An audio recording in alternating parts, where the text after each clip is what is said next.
There's almost lights everywhere that's not on. What's your material ready?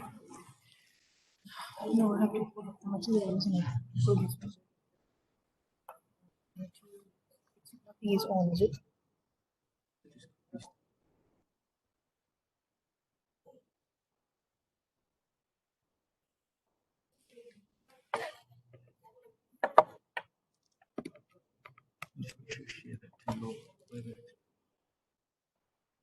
Yes, sir.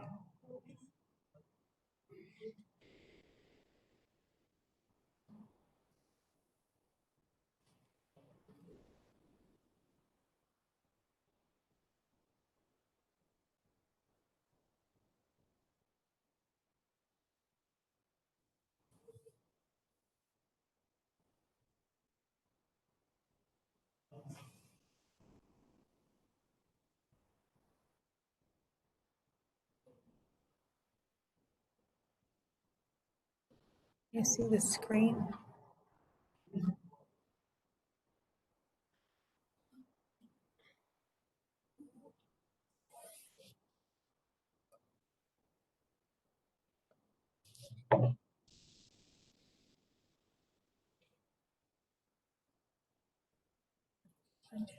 It's sharing.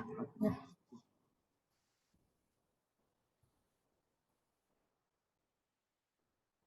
Yeah. Assalamu alaikum, everyone. Today is the third night of Muharram. So we'll start the third night majlis. Bismillahir Rahmanir Rahim. Thank you for coming to the children's majlis tonight. Tonight we're going to be talking about something called azadari. Have you heard that word before? Sorry? No? Okay, well, some of you might have heard it and some of you might not have, but we'll be talking about azadari today. So it's our key word for today, azadari. And what it means is mourning for Imam Hussein and the shuhada of Karbala. So mourning means when we're sad or we're upset or we're grieving for someone. So azadari we do azadari when we're sad or upset or mourning the death of Imam Hussein and all the people in Karbala who died with him, the shaheed who died with him. Okay. And another keyword we'll be learning today is majlis, which I'm sure you've all heard of. Okay. A majlis is a word for a gathering. So today we are sitting here. We're in a majlis. Next door, there's another majlis going on. So these are the two keywords for today. Okay. Now, we're going to be talking about what azadari is, why do we do azadari, and we're going to learn about the different ways in which we can do azadari by following the example of the Ahlul Bayt.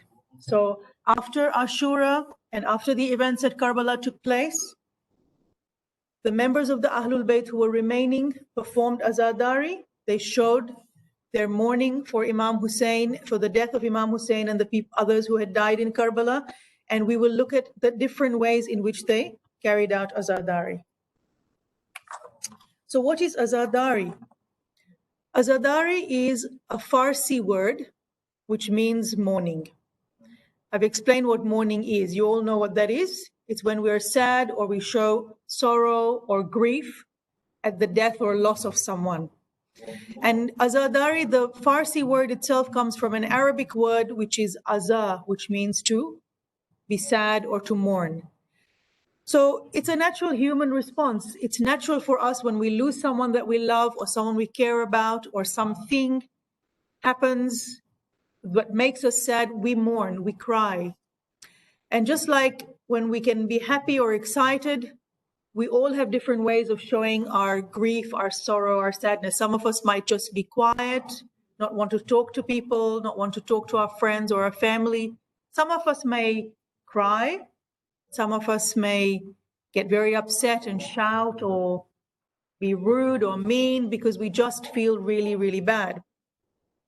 But there are lots of different ways in which people show their grief and their sorrow, and mainly it is either with a sad face or by crying or, that sort of kind of feeling. So the term azadari in particular is used when we remember the tragedy of Karbala and we want to commemorate the martyrdom of Imam Hussein and the Ahlul Bayt who were with him and his companions. There are many ways of doing azadari for Imam Hussein, and we're going to be talking about some of those.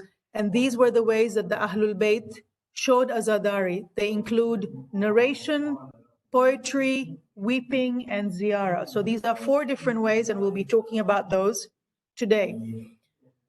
Through azadari, we remember regularly that Imam Hussein had been very brave in order to save Islam. Under the rule of Yazid, the Muslims were moving back to a pre-Islamic way of life and attitude, and Imam Hussein was the one who stood up against Yazid to bring about reform in a peaceful manner, but then he was slaughtered in a very cruel way.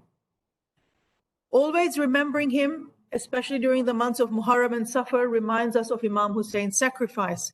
And it also reminds us to be aware of the characteristics of bad rulers and how we can stand up against oppressors and tyrants of every age or every time. So when we look at Imam Hussein's example of how he stood up against Yazid, even though Yazid was a powerful Khalifa at that time, but Imam Hussein wanted to stand up for the truth and what was right and what Islam really stood for, and he didn't worry about the fact that Yazid was a powerful and cruel and he had a lot of people on his side. Now, I want to just go back to this verse from the Quran, from Surah Yusuf.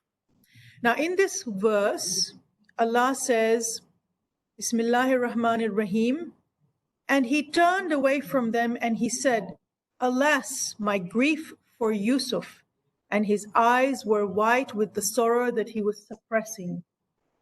So this is someone who was grieving for someone called Yusuf, and that made his eyes become white and made him very, very sorrowful. Do you know who this could be? Yes? It's not Prophet Yusuf. It was someone who was crying for Prophet Yusuf. But yes? No. Yes? Prophet Yaqub. Who was Prophet Yaqub? How was he related to Prophet Yusuf? Correct. So this ayah is about Prophet Yaqub, who was the father of Prophet Yusuf. And when they were separated, it made Prophet Yaqub very, very sad, and he was crying a lot. He cried so much that he almost lost the sight from his eyes. Okay, so I'm showing you this verse because I wanted to show you that there have been times in history before Karbala when things have happened to make prophets or people of the Ahlul Bayt mourn.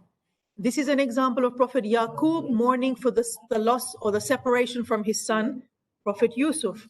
And there are other times as well. For example, when Prophet Muhammad's uncle, Hazrat Hamza, died, then Prophet Muhammad was very sad and he grieved for the loss of Hazrat Hamza. When Prophet Muhammad died, Bibi Fatima was also very sad, and she used to weep in a house called Baytul Huzn. Huzn means sadness, and when she felt sorrowful or sad, she would go to this place. It became known as Baytul Huzn, the house of sadness, because that's where she used to go to cry because she was very sad that she had lost her father, that he had died. And there are many other similar instances. For example, when the 8th Imam died, his sister Bibi Masuma of Qum, she cried at his loss. And the ladies of the Ahlul Bayt and all of us do azadari for Imam Hussein. So these are all different ways in history that we have, that there has been azadari. Yes, very quickly. Yes, we do. We will be doing azadari for Imam Hussein and his family members and his companions who died on the day of Ashura. Okay? Now, I'll continue and I'll keep questions at the end, or unless I have a question to ask. All right? So if you have any questions, you can keep them for the end. Okay, so let's go back to the lesson itself. We've talked about what azadari is, and now I want to talk about how do we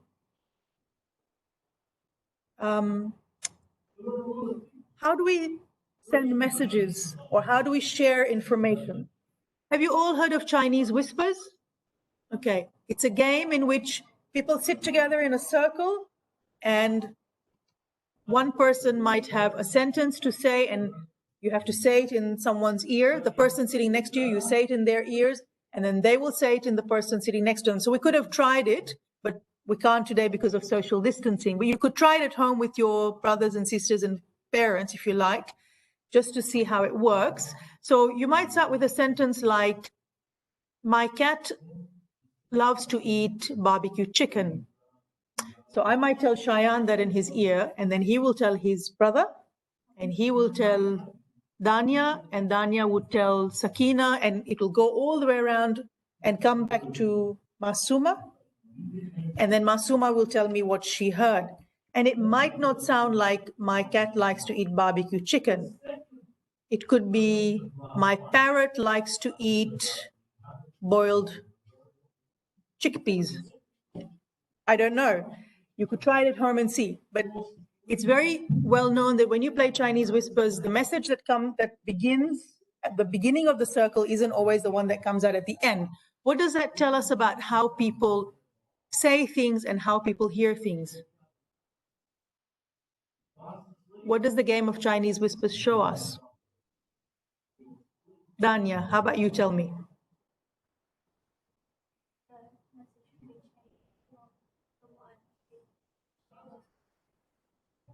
That's right. Message can be changed along the line of transmission. And that could be because someone might not have heard it properly. The person who said it might not have said it correctly. They may have forgotten it, or they may have said it in such a way that the other person misheard them or heard something else, or the person might just be cheeky and might want to change chicken to chickpeas. Okay, so Chinese whispers is very much reliant on the people who play the game and how they do the game. Try this at home and see if your original message, how it comes back at the other end of the circle, okay? And let me know tomorrow if you have the chance, or in the next few days if we meet again then. So by talking about Chinese whispers, I wanted to show you that spreading messages and information by word of mouth, by talking, is an effective way of spreading a message, but it's not always 100% accurate because words can be misheard and changed along the way. And sometimes these changes can be deliberate, and sometimes details can be added to create a more exciting story. In other instances, there could be changes because of the way someone might have heard it, the tone of the person's voice, miscommunication, and so on. And when we look at the words of a narrator, we should be careful and be sure that they are trustworthy and reliable individuals and that their story can be taken as truth. So when people tell you a story, you must be sure that that person is honest, that person has a good memory, and they can tell you the story as it really was and not change a cat to a parrot or chicken to chickpeas. They should be able to tell you the story as they heard it. All right. Now, remember this as we talk about how the story of what happened in Karbala was spread. We know about the events of the tragedy of Karbala because we have heard them narrated over the centuries. So the story of Karbala took place hundreds of years ago, but today, this is the year 1442 after Hijri, and we still know this story, we still hear the story, and we still talk about it and narrate it. Knowledge of the events of history is very important, but it's very important that the knowledge is accurate as well. The very first majlis that narrated the events of Karbala was held by Bibi Zainab in the city of Damascus. In Arabic, that city is called Sham. When Bibi Zainab left Damascus and she returned to Medina, she continued to hold majlis and talk about what had happened in Karbala. And Imam Zainul Abidin, our fourth Imam, and then the rest of the Imams after that also continued this same practice of narrating what had happened in Karbala. They held gatherings where the events of Karbala were narrated. What are these gatherings called? What is the word for gathering in Arabic? It was one of our key words. Yes, Ali? Majlis. Thank you. After meeting with the Ahlul Bayt in Karbala, Jabir ibn Abdullah Ansari, he was a companion of Prophet Muhammad, and he was still alive at that time. He began to narrate the events of Karbala to all those who would listen to him in Medina and all the towns that he traveled in. Then these people who listened to Jabir would go and tell other people. And so the message of Imam Hussein and the events of Karbala began to spread from town to town across Medina and Arabia and then back to Iraq again. And then after that, there were people who wrote history who actually recorded these events. They wrote the reports of what happened in these events.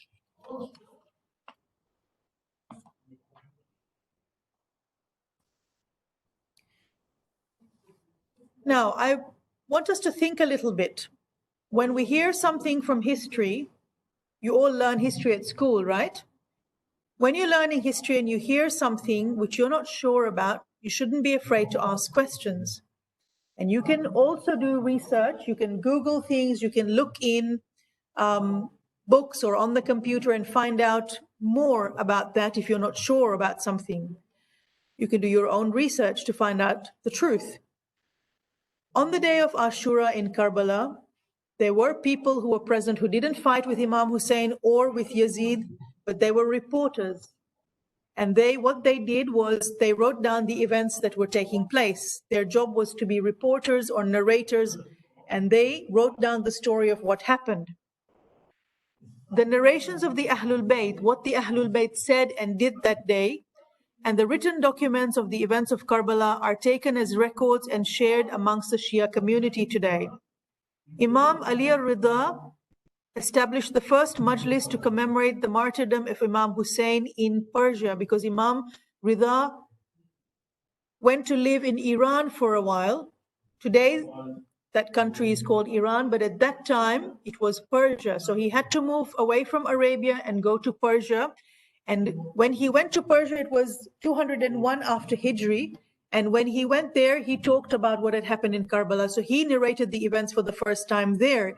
And then he asked others to read the narrations to other people. So that's how that narration spread in Persia.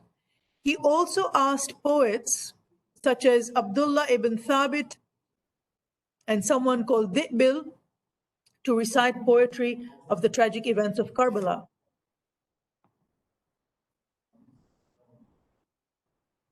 So poetry and recitation of poetry describing the events of Karbala is another way of mourning or azadari for Imam Hussein. So we've already talked about narrations and how people told the story or the history of what had happened on that day. Then people started to write poetry about the event of Karbala. And unlike the narrations of the Maqtal, which are simply facts of the tragedy and what happened, like an essay or a story, poetry is different because it can describe things in a different way by using language which is different to story language, and by using imagination to imagine how people might have been sad or how they would have mourned over Imam Hussein. So poetry is a different way of expressing the story of what happened in Karbala. Traditionally, Marsia, which is what we might hear in our majlis, are special poems which are written in the memory of someone who has passed away. And when we have majlis of Imam Hussein, usually at the beginning of the majlis, we start, before the Maulana recites or the Sheikh recites, we have Marsia. And Marsia are a poetic way of expressing the person who had died, something about that person, something about the tragedy that they went through or the suffering that they had to go through when they died. So these Marsia are poems which are meant to move the audience, make them sad, make them weep or cry over the person who has died. And one of the earliest examples of Marsia for Imam Hussein was written by Bibi Rabab, who was Imam Hussein's wife. She was the mother of Bibi Sakina and Hazrat Ali Asghar, and she recited a Marsia when she was mourning for Imam Hussein. So the earliest marsiya were written by the women of Imam Hussein's household. Now, you know what is matam. When we finish the majlis, when the Maulana has finished his speech, then we stand up to do matam, which is when we beat our chest. And when we do matam, that is also an expression of our grief. That is also another way which we can do azadari and show that we are sad and we are sorrowful for the death of Imam Hussein. Matam is something that Shias throughout the world do as part of their azadari, and it's generally performed again to poetry. Those poems which we do matam to are called Nauha or Latmiya. Okay, so at the beginning of, before the majlis starts, we have Marsiya. Those are the poems at the beginning, and the ones that come at the end after the speech are called Nauha, and that's usually when we beat our chest. Now, I'm going to ask you if you would like to write some poetry. Tomorrow is Sunday, and you've got a whole day where you don't have to go to school. You might like to write some poetry about Karbala or Imam Hussein or one of the companions or one of the family members of Imam Hussein or the tragedy of Karbala. So you don't need to do it in one day. You can start working on it and think about it for the next few days. But that is one way that you can do azadari for Imam Hussein and his companions and his family members by writing your own poetry. So that's something you might want to do some azadari. Okay, this activity is what I've just told you, basically, to write a poem. Okay. This is a story that took place during Imam Ja'far as-Sadiq's time. Imam Ja'far as-Sadiq was our sixth Imam, and there was a person called Ja'far ibn Affan who came to visit Imam Ja'far as-Sadiq at his house, and he sat down next to Imam. Imam Ja'far turned to him and said, Ja'far, they both had the same name, I have been told that you recite poetry for Imam Hussein and that you do it very well. Ja'far ibn Affan replied, yes. And then he recited some verses of poetry that he had written. The poetry goes like this. He who weeps for Hussein might well weep for Islam itself. For the principles of Islam have been destroyed and used unlawfully on the day when Hussein became the target of spears, when swords drank from him, busy with their work, and corpses scattered were abandoned birds hovering over by day and by night. When Imam heard these verses, he wept because it reminded him of what had happened in Karbala and how it had been really tragic and how his grandfather had been killed. And those people who were also sitting there began to cry. And that's when Imam Ja'far as-Sadiq told Ja'far the poet, he said, by Allah, the angels closest to Allah are witnesses here, and they hear your words. They has wept as we have, and more. So when Imam Ja'far as-Sadiq said this, what he was trying to tell Ja'far ibn Affan was that whenever someone recites poetry or something similar about the event of Karbala, the angels who are present at that time cry, and they are witnesses to Allah that you have recited some poetry or you have done some azadari about Imam Hussein and the tragedy of Karbala.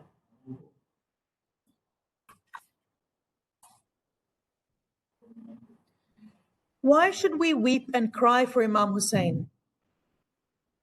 We've finished talking about narration, we've finished talking about poetry. Now we're going to talk about weeping and crying, which is also part of azadari. When you love someone and they're hurt or they're going through a difficult time or they die, do you not feel sad and you cry for them or you miss them? And you might not show your sorrow by crying all the time, but sometimes when you see their photograph or you might see something that they gave you when you were younger or years ago, you might feel sad, you might even cry. Similarly, when we hear about the difficulties and injustices that Imam Hussein and his family had to go through during the tragedy of Karbala, we do feel very sad, and sometimes it can make us cry. When we think of baby Ali Asghar and how thirsty he was on the hot desert sands of Karbala, and how Yazid's army would not even give a 6-month-old baby water to drink, we feel sad. We might cry. We may cry for Bibi Sakina, who became an orphan when Imam Hussein died. She lost her father, and she had to then just live with her mother and her aunts and her cousins. We may cry for Bibi Zainab, because Bibi Zainab lost 2 of her sons in Karbala on the day of Ashura, but she still had to continue being brave after Imam Hussein and all the men had died. She had to be brave because she had to look after all the women and children on the day of Ashura and on the journey that they had to do to Sham. So thinking about all these different people that I've mentioned, all the other companions and family members of Imam Hussein, and the difficulties they had to go through on the day of Ashura and after that, reminds us that they suffered a lot. And it makes us sad, it makes us cry. Remember that crying is a big part of keeping the tradition of Karbala alive. Because we've cried, because people in previous years have cried and maintained this grief and kept mourning for Imam Hussein, we are still continuing this tradition and doing the same thing. And this weeping keeps the memory of Imam Hussein alive. There was a man called Edward Gibbons in England. He was an MP, he was a member of parliament, and he was also a person who wrote history.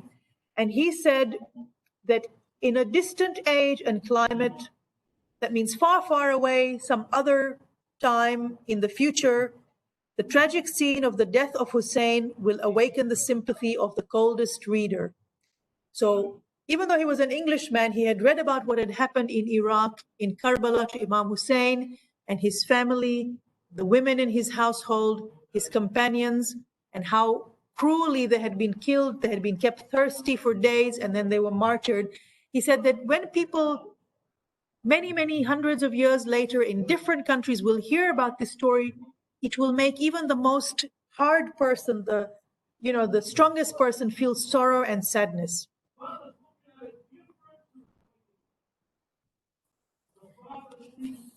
Now, we've talked about a few different ways of how the Ahlul Bayt did azadari and how we can do, they showed us how to do azadari. The first one was narration. The second one was poetry. The third one was weeping and crying. I want to talk about the significance of crying for Imam Hussein and how that can help us. When we do azadari and we remember Imam Hussein, we also need to ask ourselves about whether our values, the way we do things, the way we believe, is similar to Imam Hussein's values or the way Imam Hussein behaved. And are we changing ourselves? Are we learning anything from the story of Karbala? Remember the story I told you yesterday about how one of Imam Hussein's companions died because when Imam Hussein was praying his Zohar prayer, this companion stood as a shield, a human shield, and stopped the arrows from coming and hitting Imam Hussein. Imam Hussein, by showing that he was going to pray even during the Battle of Karbala, showed us that Salah is very important. Now, do we think that prayer is very important? Are we very careful to make sure that we pray on time, that we don't miss any prayers? If we're doing that, then we are true azadar of Imam Hussein, because we have learned something from the lessons that Imam Hussein was teaching us on the day of Karbala and on the day of Ashura in Karbala. The purpose of azadari is to change ourselves. It's not just to listen to what happened in Karbala and then to do matam and to cry and have a sad face and go home. Azadari is complete when we learn from what we've heard and then we change ourselves and try to make ourselves better Muslims. So do we give importance to salah, to hijab, to good behavior and akhlaq that Imam Hussein and his Ahlul Bayt showed us? If we do all those things, then we are living the true meaning of azadari. By expressing our tears for the tragedy of Karbala, we also make our hearts soft. And when we have a soft heart, then it means that we are able to be more loving and kind towards other people. We are able to forgive people easily. If someone does something wrong to us, we can forgive them. We learn to develop something called empathy. Empathy means to be able to understand the feelings of other people. When someone else is sad or when someone else is upset, we are able to show empathy towards them because our heart is soft and we feel sad and sorry for them. Imam Zainul Abidin, our fourth Imam, wept and wept after the tragedy of Karbala. He cried a lot. So just like Prophet Yaqub had cried when he was separated from Prophet Yunus, and how Bibi Fatima cried after Rasulullah died, Imam Zainul Abidin cried a lot after the tragedy of Karbala. He was very sad because he had seen, he was there in Karbala. Imam Zainul Abidin was sick, and because he was sick, he didn't go to fight on the day of Ashura. But what happened was that he saw how Imam Hussein and Imam Zainul Abidin's brothers and the ashab of Imam Hussein were all killed on the battlefield. And then he saw what happened to Bibi Zainab and his sisters and his mother and all the other women as well, how badly they were treated by Yazid's soldiers. So by looking at all these things, it really made him very sad and upset. And he remembered this tragedy for years and years after the day of Ashura itself.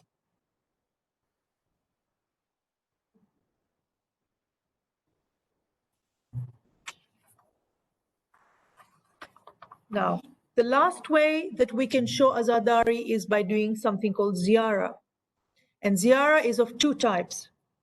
You might have heard of the Ziyarat that we recite at the end of the majlis, when we say Assalamu alayka ya Aba Abdullah, or we might say Assalamu ala al-Hussein wa ala Ali ibn al-Hussein wa ala awlad al-Hussein wa ala ashab al-Hussein. We say, peace be on you, O Hussein, and Ali ibn al-Hussein. Who is Ali ibn al-Hussein? Yes?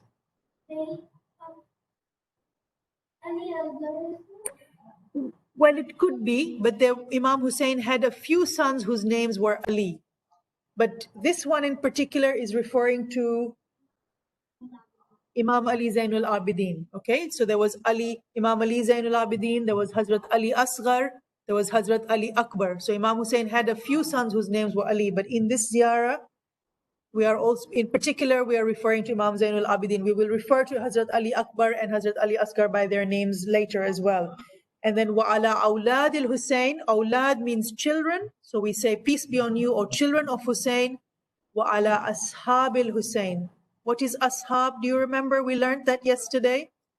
It was a key word from yesterday. Yes, Sakina, tell me. Very good. Good remembering. So the ashab were the companions of Imam Hussein. Okay, so we recite Ziara and we send our peace and blessings upon the Ahlul Bayt through the recitation of Ziara from wherever we are in the world. We could be in Australia, we could be in any other part of the world, but we can still send our peace and blessings to the Ahlul Bayt through the form of recitation of Ziara.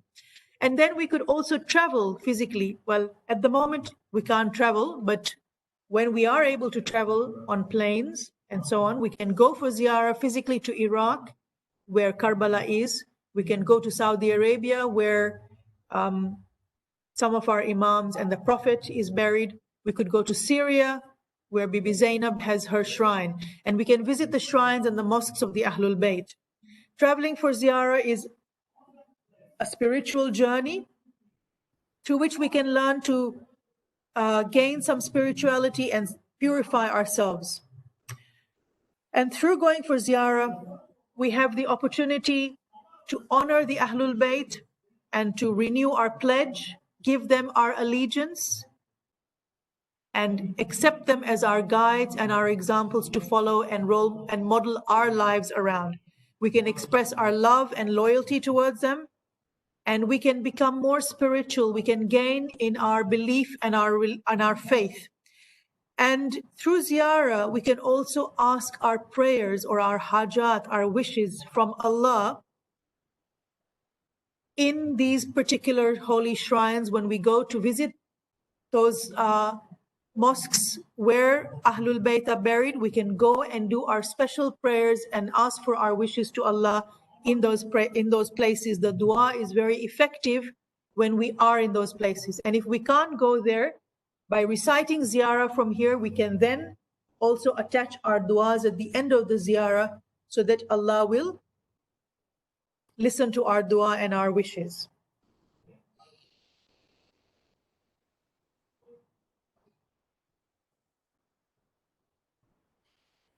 Imam Ali Ridha, who is our 8th Imam, said, with the advent of the month of Muharram, that means when the month of Muharram began, he's talking about his father, the 7th Imam, Imam Musa. He said, when the month of Muharram would begin, my father, Imam Musa al-Kadhim, would never be seen laughing. Gloom and sadness would overcome him for the 10 days of the month. And when the 10th day of the month would dawn, that's the day of Ashura, it would be a day of tragedy, grief, and weeping for him. So he's showing us how to behave. By the example of Imam Musa al-Kadhim, Imam Ali al-Ridha was telling his companions and telling us as well, because we can read this hadith, that when Muharram comes, when Muharram begins, we are supposed to be sad. We shouldn't be laughing too much. We shouldn't be happy all the time. We should be thinking and reflecting and mourning for what happened in Karbala on the day of Ashura.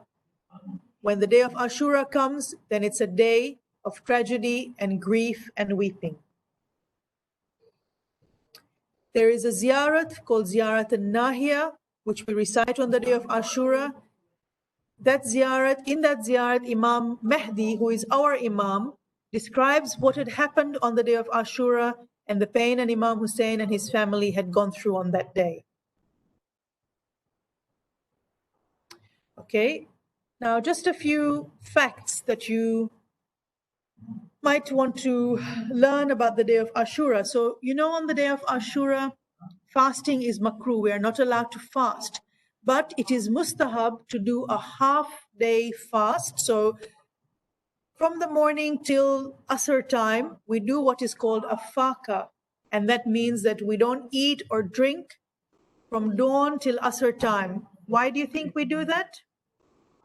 Because we want to remember the hunger and thirst of Imam Hussein and his family and his companions. Okay, so we don't eat or drink anything from morning till Asr time. Or we might, if you need to have a glass of water because it might be very hot, that's fine, but we don't eat or drink very much if you want to try it and you're young. But if you're old enough to do the faka, then that's what you can do to remember the thirst and hunger of Imam Hussein and his family on the day of Ashura. And on the day of Ashura, we should avoid doing all worldly activities. So if you go to school, you would take a day off school on that day and you normally would come to the mosque to do amal and then listen to the majlis of the day of Ashura. If you go to work, it would be the same thing. And we spend the day grieving for Imam Hussein and his companions and the Ahlul Bayt. During the months of Muharram and Safar, it is a good practice to dress simply and in dark colors and to cry as much as possible when we remember the tragedy of Karbala.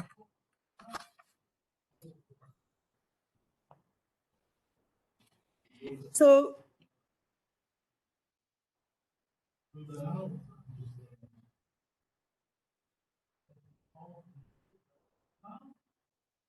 Imam Hussein used to say that every mu'min, every believer whose eyes shed tear, Imam Ali ibn Hussein, so as Imam Zainul Abidin used to say this, that every mu'min whose eyes shed tears upon the killing of Hussein ibn Ali and his companions, in such a way that the tears roll down his cheeks, Allah shall accommodate him in the elevated rooms of paradise.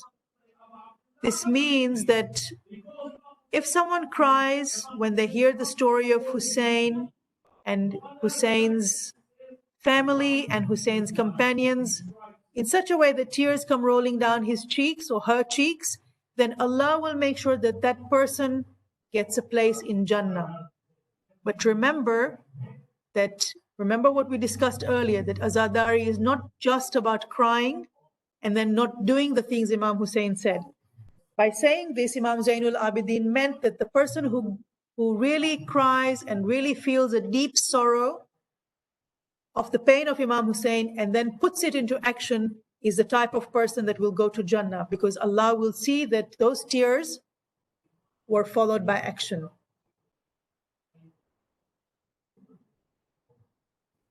So let's look at the main things that we have learned in the lesson today. Azadari means to mourn or to be sad.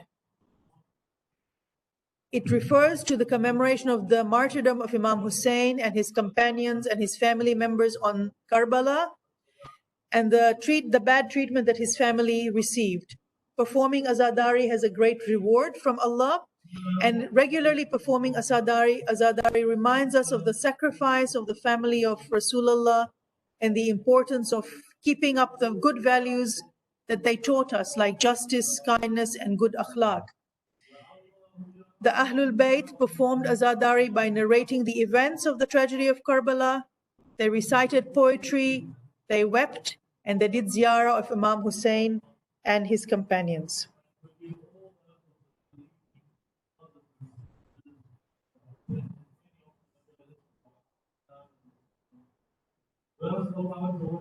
Okay.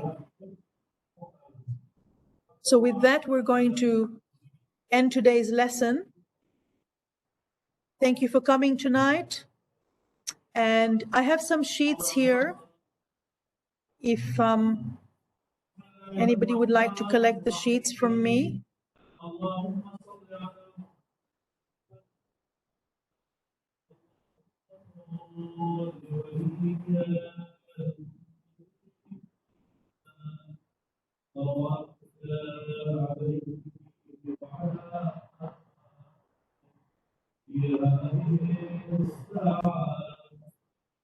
Okay. We might recite the dua as well. Let them finish and then we'll start, because we did that yesterday, remember?